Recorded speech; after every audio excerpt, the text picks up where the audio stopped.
So 250 years ago, right now, the revolution was well underway. The American Revolution had been started. The Continental Congress was meeting in this building, Independence Hall. And one thing I've been doing every day is just checking letters that the Founding Fathers wrote back and forth to each other. So I figured I'd check today and see if I find anything interesting and share it with you. I've got my laptop right here. So I'm gonna be looking down and checking for letters. Okay, today is June 20th, and we will start with Washington's weather report. But I don't see Washington's weather report. Let me see if I can find it.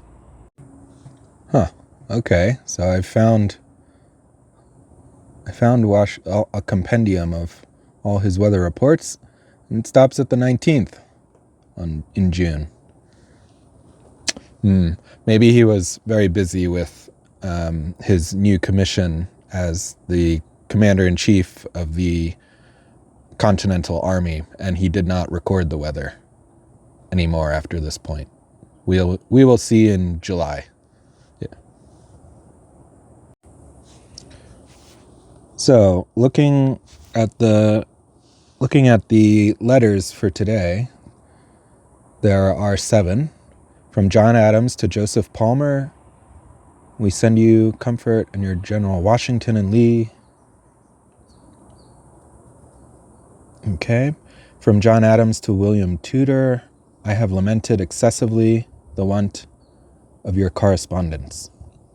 John Adams to James Warren, this letter will go by the sage, brave, and amiable George Washington. To John Adams from James Warren. From John Adams to James Warren to John Adams from James Warren. Okay. Since my last, I have had the pleasure of several of yours. Elbridge Gerry to the Massachusetts delegates. That could be interesting. I received the letters. Favor me. From George Washington to the officers of 5 Virginia independent colonies or companies. I am now to bid ye adieu to the companies under your respective commands. From George Washington to John Augustine Washington. He's saying goodbye. I am now to bid adieu to you and to every kind of domestic ease for a while. Wow. Okay. Let's see. Which one shall we start with? I think let's start with the letters from George Washington to the officers of 5 Virginia independent companies.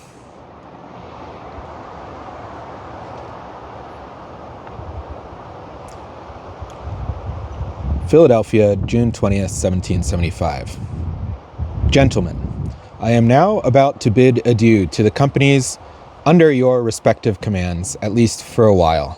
I have launched into a wide and extensive field, too boundless for my abilities, and far, very far beyond my experience. I am called by the unanimous voice of the colonies to the command of the Continental Army, an honor I did not aspire to, an honor I was solicitous to avoid, upon full conviction of my inadequacy to the importance of the service.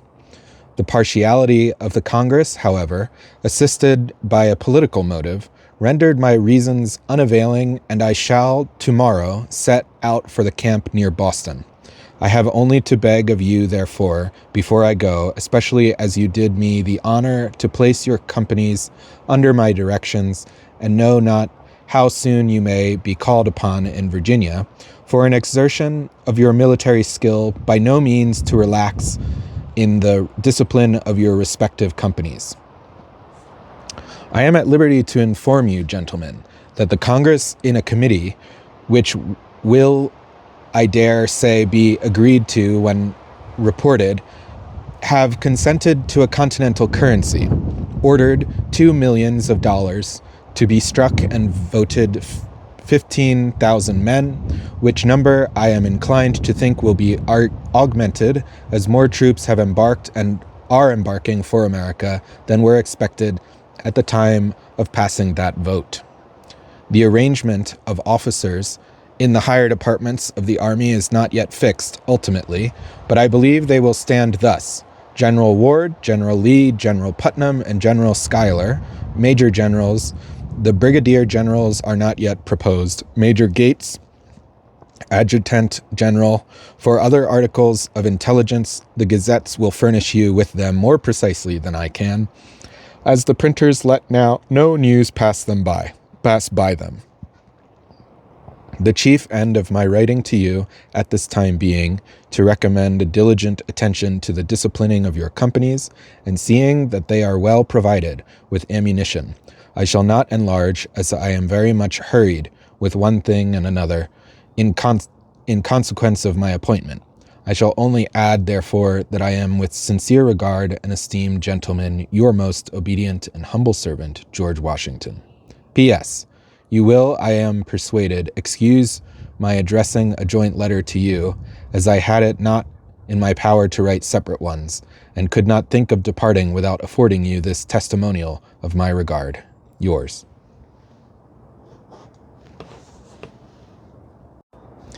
Okay, let's read some of this footnote. Independent companies of gentlemen volunteers were organized in many Virginia counties during the latter part of 1774 and in early 1775.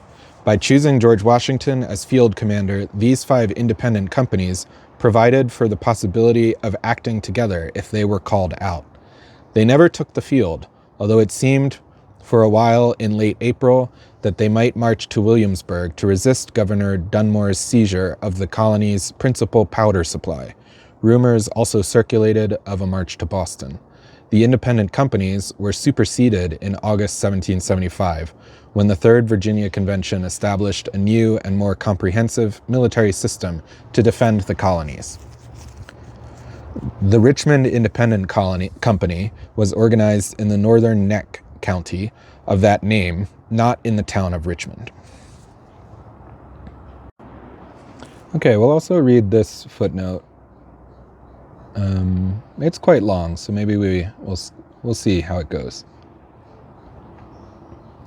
On 17th of June, Congress made Artemus Ward of Massachusetts first Major General and Charles Lee, a British half-pay officer, second Major General. 2 days later, Philip Schuyler of New York became the third Major General, and Israel Putnam of Connecticut the fourth one. The 8 Brigadier Generals for the Continental Line were not chosen until 22nd of June. Horatio Gates, a retired British Army major living in Virginia, was appointed Adjutant General with the rank of Brigadier General on 17th of June. As a member of George Washington's staff, Gates was not included among the line brigadiers. Although Ward's military skill was questioned, even by some of his fellow New Englanders, it was thought necessary to appoint him second in command to George Washington because he had commanded the army outside Boston since the beginning of the siege and was well liked by most of the New England troops. The fact that Lee was not a Native American raised dark suspicions about him in the minds of some delegates, but his considerable military experience in Europe and George Washington's strong desire to be assisted by him induced Congress to make the appointment. Lee, who was in Philadelphia at this time, delayed accepting his commission until Congress, on 19th of June, passed a resolution promising to indemnify him for any loss of his English property resulting from his service in the Continental Army. Schuyler was appointed Major General in New York Department to sweeten, add to, and keep up the spirit in that province. In the New York Department to sweeten, add to, and keep up the spirit in that province. Connecticut delegate Ephelet Dyer wrote to Joseph Trumbull on 20th of June.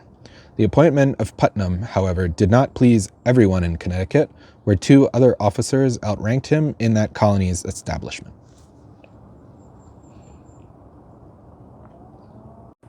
Okay, let's go on to the next letter. This is from George Washington to John Augustine Washington.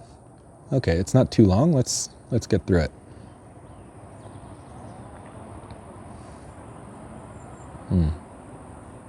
To John Augustine Washington, dear brother, I am now to bid adieu to you and to every kind of domestic ease for a while. I am embarked on a wide ocean, boundless in its prospect, and from whence perhaps no safe harbor is to be found.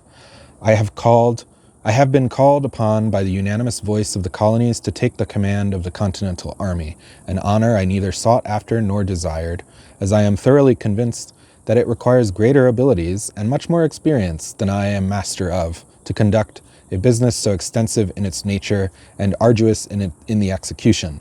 But the partiality of the Congress, joined to a political motive, really left me without a choice. I am now commissioned a general and commander-in-chief of all the forces now raised or to be raised for the defense of the United Colonies. That I may discharge the trust to the satisfaction of my employers is my first wish. That I shall aim to do it, there remains as little doubt of. How far I may succeed is another point, but this I am sure of, that in the worst event I shall have the consolation of knowing, if I act to the best of my judgment, that the blame ought to lodge upon the appointers, not the appointed, as it was by no means a thing of my seeking or proceeding from any hint of my friends. I am at liberty to inform you that the Congress, in a committee which I will dare say be agreed to when reported, have converted it to a continental currency, have ordered $2 million to be struck for payment of the troops and company, and have voted 15,000 men as a continental army, which number will be augmented as the strength of British troops will be greater than was expected at the time of the passing of that vote. General Ward, General Lee, General Schuyler, and General Putnam are appointed Major Generals under me. The Brigadier Generals are not yet appointed. Major Gates, Adjutant General. I expect to set out tomorrow for Boston and hope to be joined there in a little time by 10 companies of riflemen from this province, Maryland, and Virginia. By this province, he means Pennsylvania. For other articles of intelligence, I shall refer you to the papers, as the printers are diligent in collecting everything that is stirring. I shall hope that my friends will visit and endeavor to keep up the spirits of my wife as much as they can, as my departure will, I know, be a cutting stroke upon her, and on this account alone I have many very disagreeable sensations. I hope you and my sister, although the distance is great, will find as much leisure this summer as to spend a little time at Mount Vernon. My sincere regards attend you both, as also the little ones, and I am, Dr. Sir, your most affectionate brother, George Washington. Okay, let's read some of these footnotes. First footnote is not really a footnote, it's just an addendum here. George Washington's brother, John Augustine Washington, lived at Bushfield in Westmoreland County, Virginia. At this time, he was a member of the Westmoreland County Committee of Safety and apparently an officer in the Westmoreland Independent Company. He represented his county at the 3rd Virginia Convention during the summer of 1775 and at the 4th Virginia Convention the following winter. George Washington left Philadelphia on the 23rd of June, so in 3 days. Let's see. On the 14th of June, Congress authorized the raising of 6 companies of riflemen in Pennsylvania, 2 in Maryland, and 2 in Virginia. 2 additional Pennsylvania rifle companies were approved on the 22nd of June. Each company was to consist of 4 officers, 4 sergeants, 4 corporals, a drummer or trumpeter, and 68 privates. These are said, John Adams wrote to Elbridge Gerry on 18th of June, to be all exquisite marksmen, and by means of the excellence of their firelocks as well as their skill in the use of them, to send sure destruction to great distances. We read that on 18th of June. We read that so you can go back to the previous video and read that full letter. The riflemen, who were to be employed as light infantry, were directed to join the army besieging Boston as soon as possible. The first rifle companies arrived in late July, and the remainder in August.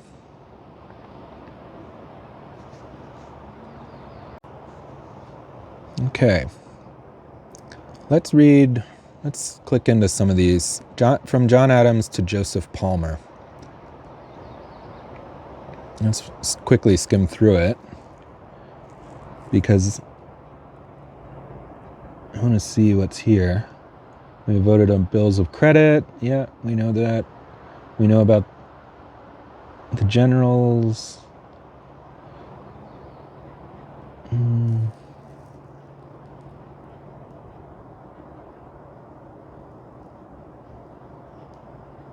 I most sincerely and coolly and devoutly wish that a lucky ball or bayonet may make a single example of him for a warning as to such unprincipled, unsentimental miscreants for the future. Wow, who are they talking about? Such a wretch as Howe, with a statue in honor of his family in Westminster Abbey, erected by the Massachusetts to come over with a design to cut the throats of the Massachusetts people, is too much. Wow. How? Okay. I think we shall have an ample variety of able, experienced officers in our army, such as may form soldiers and officers enough to keep up a succession for the defense of America for ages. Our camp will be an illustrious school of military virtue and will be resorted to and frequented by gentlemen in great numbers. From the other colonies as such, great things are in the womb of Providence, great prosperity or adversity, perhaps both. The latter first, perhaps. My love and compliments and duty where due, especially to your family, Mr. Cranches, and my own. I am your friend, John Adams. Interesting. John Adams is referring to George Augustus Viscount Howe, the older brother of William and Richard Howe, who distinguished himself during the French and Indian War and whose death in an ill-fated expedition against Fort Ticonderoga in 1758 so affected the people of Massachusetts that in 1759 the General Court appropriated 250 shillings for a memorial in Westminster Abbey. This affection for Viscount Howe and William Howe's statement in 1774 that he would not accept a command in America left Americans ill-prepared for William's arrival to serve under Gage.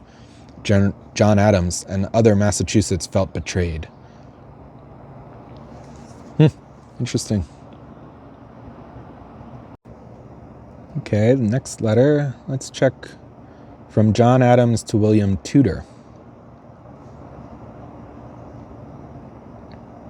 I have lamented, this is from Philadelphia, spelled with a Y. Interesting. Dear sir, I have lamented excessively the want of your correspondence ever since I have been here. Not a line from Dr. Winthrop, Dr. Cooper, Mr. Kent, Swift, Tudor, from some or other of whom I was accustomed the last fall to receive letters every week. I know not the state, the number, the officers of the army, the condition of the poor people of Boston, or anything else. I have taken the liberty to mention you to General Washington for his secretary, which is a very genteel place. My brothers here very cheerfully and unanimously concurred with me in the warmest terms. A great interest is making, however, for Mr. Jos Trumbull and for others. What the general will do I know not. I would have you wait on him respectfully and welcome him to the army, and inquire after my health and let him know that I desired you to call upon him. Invite him to your fathers and offer your service to him. You will be pleased with him. He is brave, wise, generous, and humane. Our army will be the best military school in the empire. John Adams.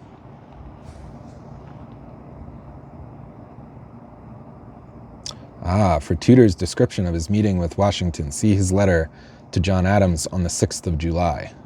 So we'll get there on the 6th of July. We'll read that.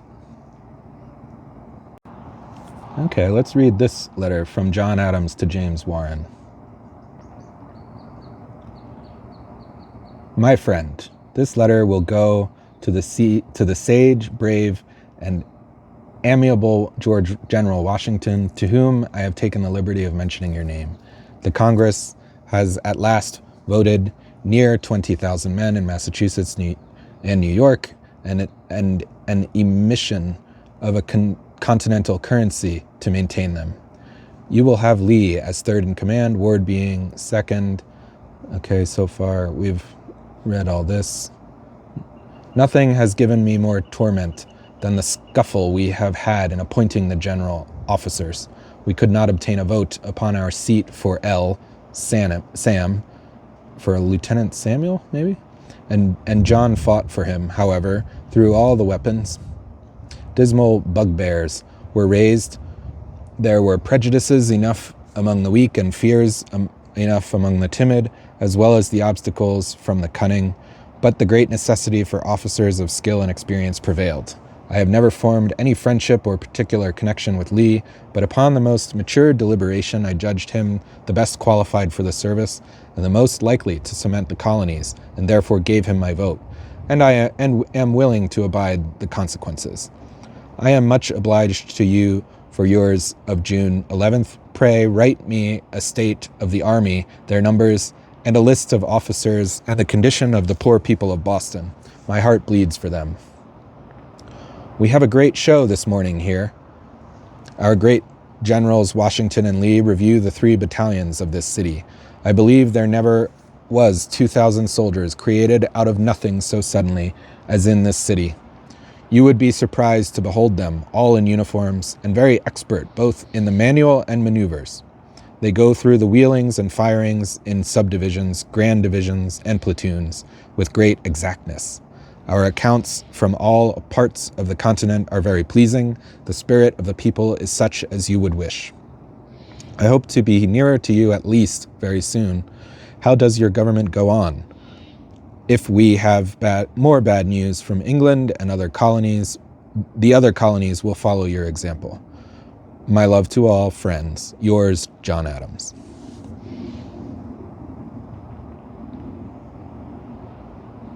Washington left Philadelphia on the 23rd of June for Cambridge, where he arrived on the 2nd of July.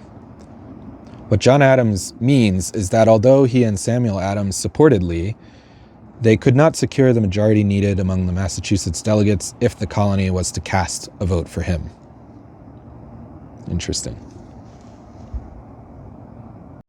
Okay, let's read this Elbridge Gerry to the Massachusetts delegates. Let's see how long this... Ooh, this is a long one. Okay, we may not have time to get through this. Wow, okay.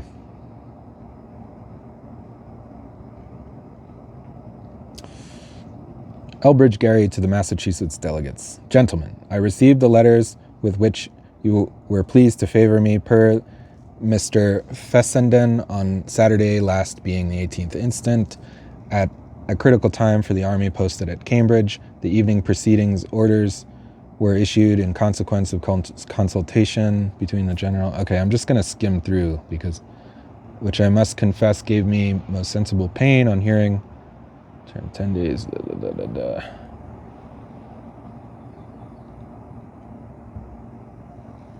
Okay. Maybe we can read this. As soon as it was discovered by the enemy on Saturday morning, a firing began from the Lively in Charlestown River and also from the batteries in Boston, which was returned against the latter by the American forces until it subsided on the side of the enemy, and only 1 man was lost in the morning. Our forces exerted themselves in getting entrenched and soon discovered that a warm engagement must take place, notwithstanding which care was not taken to place a sufficient number of artillery and cannon on the hill to defend it. At noon, the enemy brought in 2 or 3 ships of the line with which the Lively and batteries at Boston. They endeavored to dislodge our forces. Soon after, they landed about 3,000 regulars, and a warm engagement began, in which our forces and the entrenchment behaved like heroes, but were not sufficiently provided with artillery nor timely reinforced from Cambridge. They soon found it necessary to abandon an entrenchment on a hill to the eastward of Bunker Hill, and made a stand at the lines on the hill last mentioned. The forces then being put in flames by the enemy the enemy advanced, and a furious fire was kept up for some time on both sides until the enemy forced the lines and depended on pushing their bayonets. Our forces, after being overpowered in the entrenchments, left them to the enemy, who now posted there, and retreated about 3/4 of a mile toward Cambridge, where they have 4 cannon, one of which is on a high hill opposite or near the stone house, and so situated that with good conduct we expect an effectual stand. Our beloved friend Dr. Warren was on Bunker Hill, where the lines were forced, and is no more. He was 2 days before chosen 2nd Major General, accepted on Friday, and on Saturday died like a hero.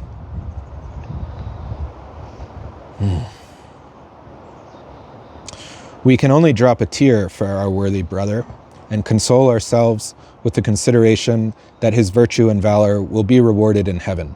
The reports relative to our loss is variant from 20 to 80 killed and wounded, but I cannot think we shall find it quite so inconsiderable, and from the best judgment which I can form at present, believe it will turn out about 150 to 200.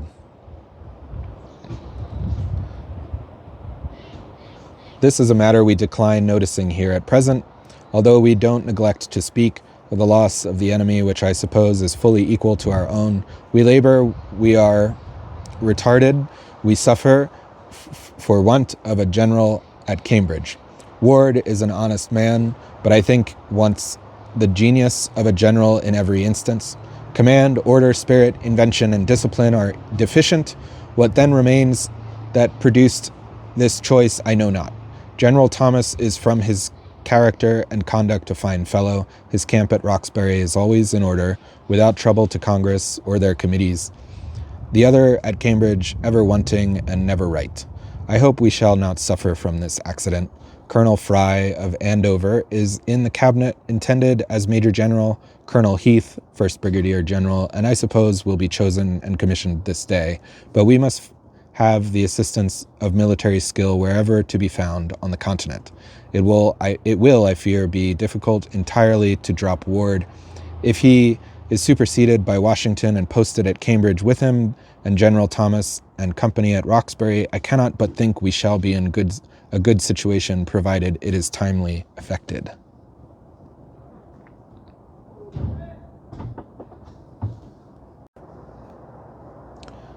General Lee must be provided for and heartily engaged in the service without being commissioned at present.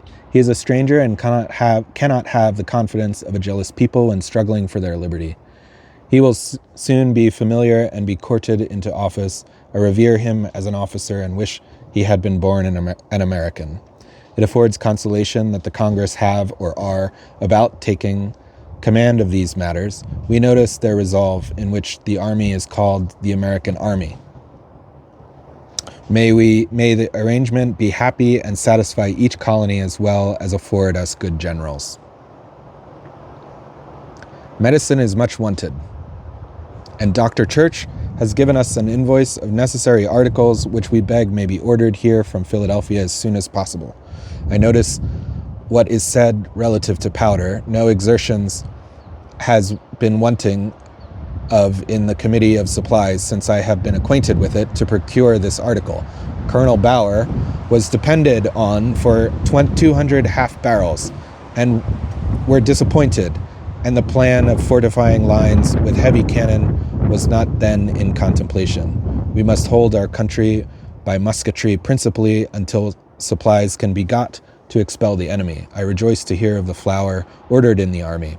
We have an instance of the humanity of the enemy after they had obtained the hill. Not satisfied with burning the other part of Charlestown, they proceeded to set fire to houses on the road to Winter Hill. The New Hampshire and Connecticut forces, as well as the Massachusetts in the heat of battle, suffered much. I suspect some of our inferior officers are wanting, and one is under arrest. We have lost 4 pieces of artillery and nothing more at present. We are in a worse situation than we shall in future experience in many instances, and great exertions are necessary. The Committee of Supplies have a good share at present from sunrise to 12 at night, constantly employed for several days, but we have now a little abatement. Hall of Medford was excused from the committee on account of a weak constitution, and the Congress judiciously chose one of a strong constitution to supply the place. Another engagement is hourly. Expected, may the great controller of events order it for the happiness of these colonies. I have just received a letter which puts it beyond doubt that the enemy have sustained a great loss. Captain Bradford is an intelligent man, but whether the loss is equal to 1,000 I cannot say. I enclose you the original itself. Complaint from all quarters of disorder at the camp at Cambridge, that it is more like an unorganized collection of people than a disciplined army.